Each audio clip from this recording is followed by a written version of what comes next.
Guys, welcome. This is Sadistic Statistics, brought to you by my brother's keeper. And today, I feel it only fitting we talk about family bonding. Let's talk about cults. This is some scary shit.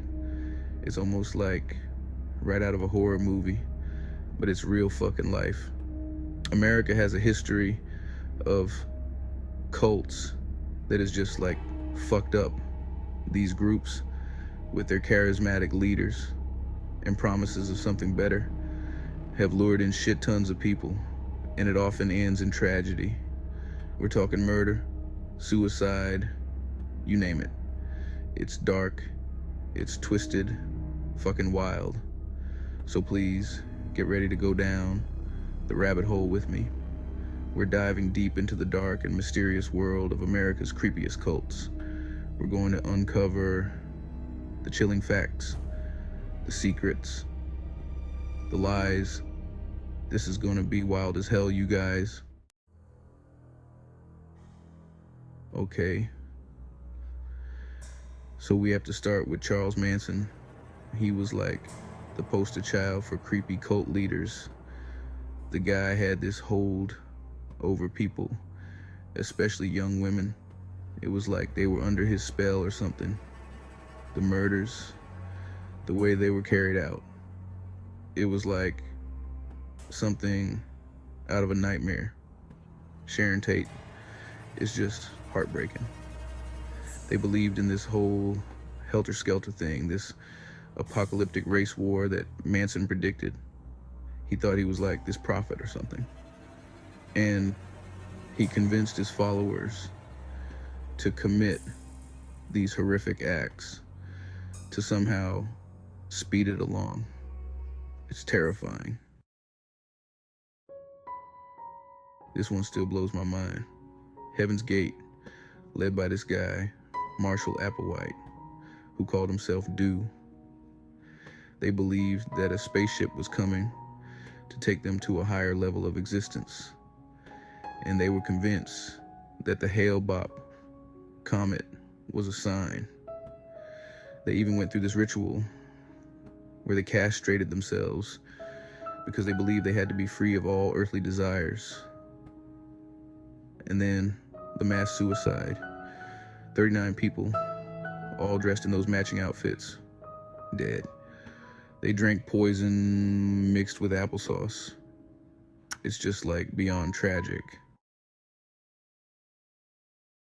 Jim Jones. The name alone sends chills down my spine.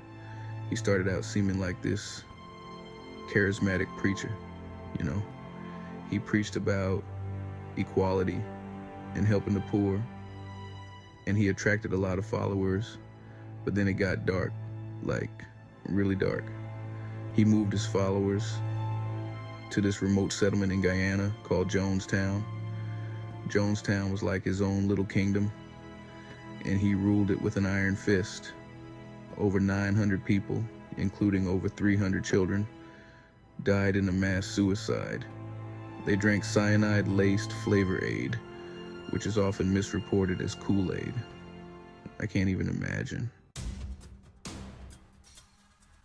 David Koresh, another one of those guys who thought he was a prophet. He led the Branch Davidians, and they believed that the end of the world was coming. They lived in this compound outside Waco, Texas, and they were heavily armed.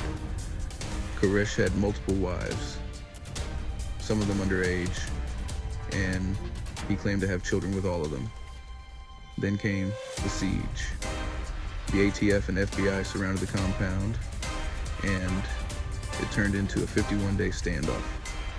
It ended in a horrific fire that killed 76 people, including Koresh and many children. Okay, so this one is like straight up messed up. NXIVM started as a self-help group, but it quickly turned into something much darker. The leader, Keith Raniere, was this manipulative guy who preyed on vulnerable people. He had this group of women who were basically his slaves. They were branded with his initials, forced to follow strict diets, and subjected to all sorts of abuse. Raniere was eventually arrested and sentenced to 120 years in prison. Wow, you guys, we've covered some seriously dark stuff today. From the Manson family to NXIVM, these cults remind us of the power of manipulation and the dangers of blind faith.